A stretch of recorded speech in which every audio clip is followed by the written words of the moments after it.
Want to talk about me, want to talk about I, want to talk about number one, don't mind me, mine. Toby Keith, really? What I think, what I like, what I know, what I want, what I see. Today we're going to list all of the mistakes that I made when teaching my wife how to mountain bike. And there were a lot. There were a few of those, yeah. Item number one, bike setup. We started off with a hardtail mountain bike. It was a Salsa, plus size tires, so they were like 2.8 inches wide. Yeah, they were good. It should have been plenty of contact patch. I, as a doofus, set it up all wrong. You didn't set it up all wrong. It was one thing. Nice. Too much tire pressure. Too high of a tire pressure, yeah. I was riding with them at like 25 to 28. I had no control over the bike. It just slid everywhere. I should have been riding at like 16. They were so bouncy and just, I fell a lot. And I've seen this over and over with lots of other beginner mountain bikers. They've got all sorts of problems with how they set up their bike. Seats too close, too far back, the bike's too large, too small. I didn't think I had those issues. I almost got you too big of a bike. Good we thing. were gonna get you a medium, do you remember? Because I remember talking to the bike guy and I was like, I think I'm a small. And he goes, oh, you look tall. You look about my wife's height. And she rides a medium. And I was like, yeah, but I have short legs. So he came over, he walked around the desk to look at me and he was like, oh. It wasn't until you got on the bike that I realized that bike was way too big for you. Yeah, I ride a small. Lesson learned, get whoever you're training, whoever you're teaching to ride a mountain bike, get them on the bike before you buy it. Really adjust that seat up and try to see if you can get their leg fully extended or almost fully extended at the bottom of the pedal stroke. We did get the right size, but man, that tire pressure makes a big difference. The wider, the bigger the tires, the lower the tire pressure. If you're riding tubes, maybe a little bit higher, but if you're tubeless on a fatter size tire, then you shouldn't be at like 16 PSI. Yeah. Especially with a female that only weighs 120 to 130. Yeah, well, yeah, I don't really weigh enough to like push the bike down. No. Item number two, practice mistakes. What do you mean by practice mistakes? Lack of practice before we hit actual trails. Yeah. Okay, so I come from a road cycling background. Which I thought would transfer into more mountain biking skills. It does not, by the way. It did not. It does not. Road biking is straight, very fast, no obstacles. We didn't have slow speed balance. Yeah, slow balance. I had zero slow balance at all. I would just... It was very bad. As a road cyclist, that's not something that you really need. No. But it was apparent, like, from the first 5 minutes on the trail, you needed slow balance. Yeah. I would say we also didn't get a chance to study the skills that were needed. You had no idea how many different types of skills there were in mountain biking.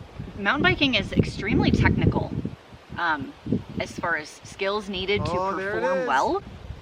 And what's great about road cycling is you don't actually have to have that much technique to do it right. And in mountain biking, you have to have a lot. Technique required. Yeah, I had zero. So we could have studied those on videos. We could have practiced them on the street. Like on road, on grass, maybe, and we didn't do any of that. Didn't do any of that. Yeah, and I should have. I think I needed that. It's gonna be a bumpy ride! When we did get to the trails, you were distracted. Yes. It wasn't actually practice. No, because I have a lot of kids. As a mom, or if you're responsible for someone else, I am not thinking about myself riding, I am thinking about them. And you know, I didn't even recognize this as a problem until we started talking about this before we were preparing for this video. Yeah. Moms ride with their kids and they think about everybody else's safety. Yes. You are programmed to think about everybody else first. And while I love that, it didn't lend itself well to mountain biking. No, I was constantly concerned, like if we were gonna lose a kid, do they know the right way to go? Are they gonna stop? Is Andrew gonna like ride off a cliff or like run into a tree or whatever? So I was hyper focused on everyone else. So I would say we should have practiced a few more times without the kids, gone on a few rides, just you and me. Yes. That's what I would lump together as practice mistakes. Okay. There's a lot there. There's a lot. I'm gonna add one more. I was trying to coach you too much. Yes. She got really angry with some of my coaching. It's not the first time. Remember snowboarding? Know your marriage well enough to know if you can coach your wife.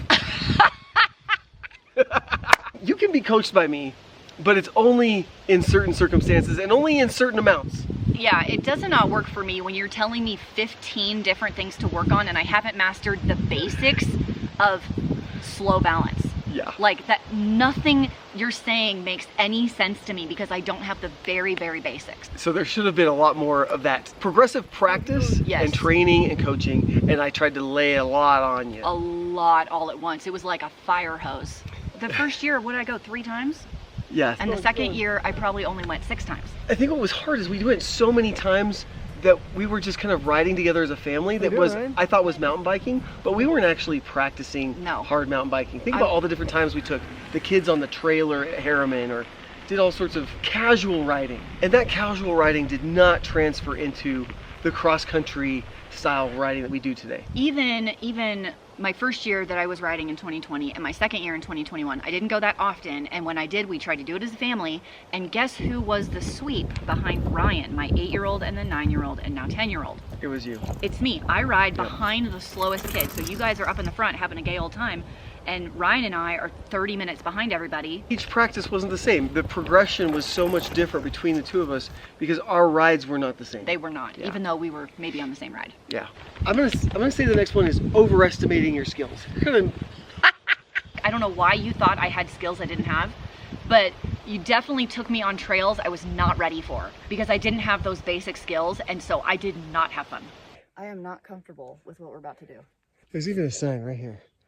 This trail is designed for mountain bikers experienced with downhill terrain features. These features can be hazardous to unprepared riders. Guess what I am? Unprepared. So I'm very uncomfortable right now.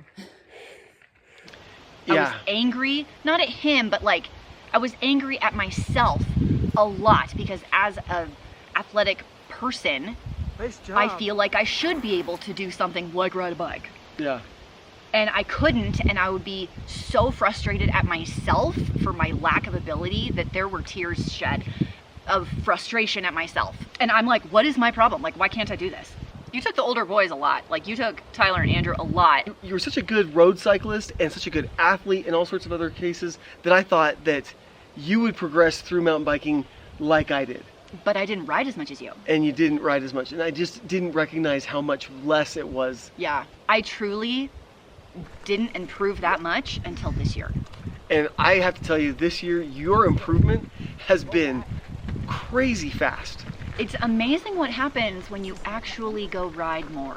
Well, I was invited to this girls' weekend with a girl who's quite the mountain biker, and I was in a group, there were 6 of us, and I was kind of in the middle, skill-wise. So we had a few newbies, total newbies, and then the girl who was kind of like telling us what trails we're gonna ride, and kind of coaching us, the newbies for sure, through the rides. And I was just like happy to be invited.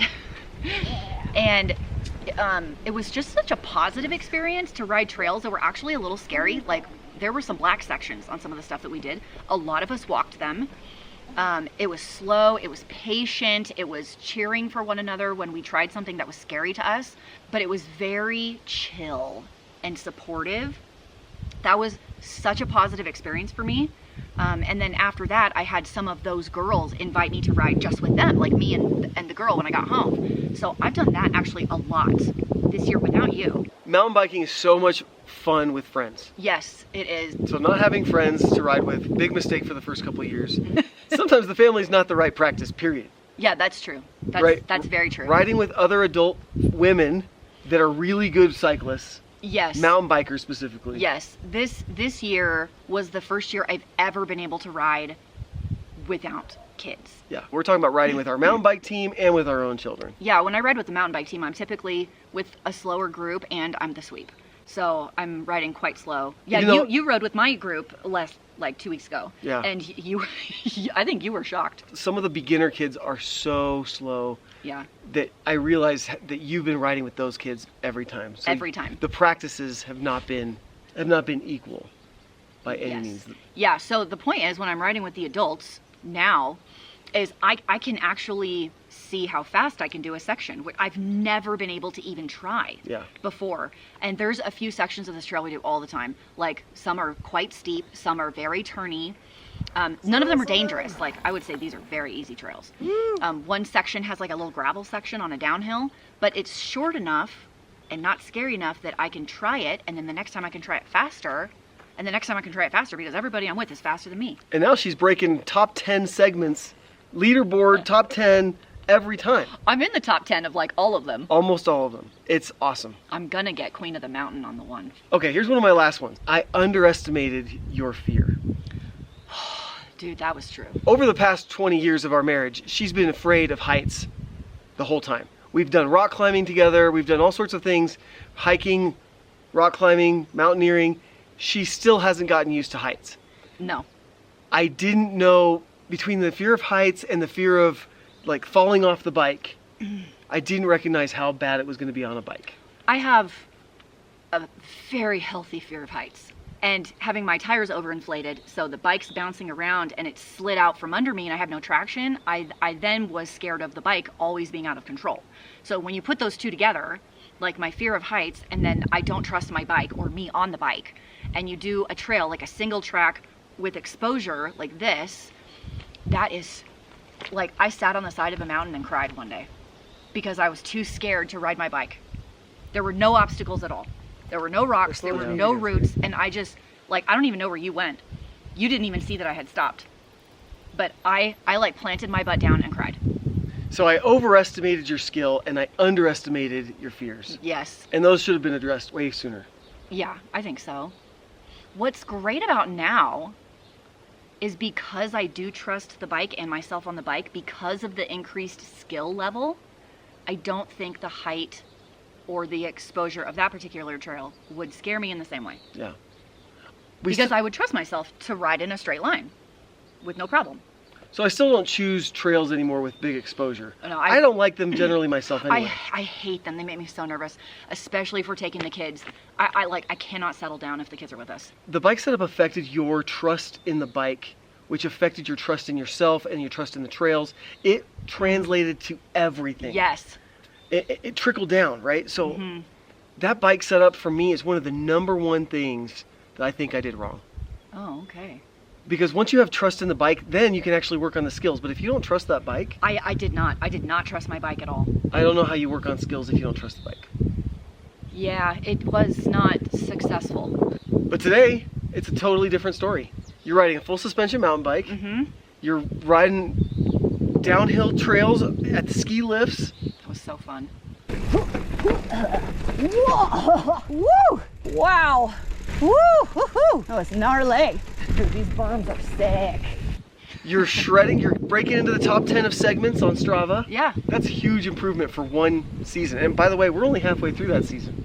I feel like I have done well this year. I put a lot of time into working on skills. This is my favorite thing, is doing easy trails over and over and over and over and over and over and over again. So even repetition of trails. Yes, that is so helpful for me, because once I'm familiar with that trail, I'm like, oh, I can do it faster. I can do it a little faster. I can take this corner harder.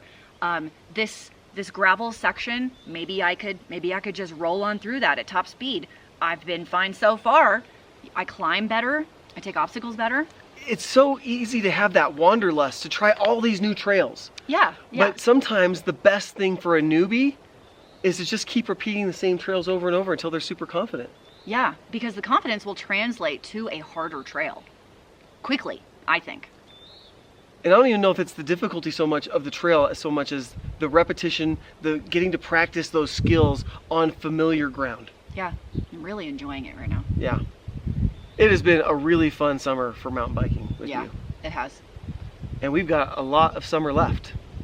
If you enjoyed learning from our mistakes on how not to teach your wife to mountain bike, give this video a thumbs up and we'll see you next time.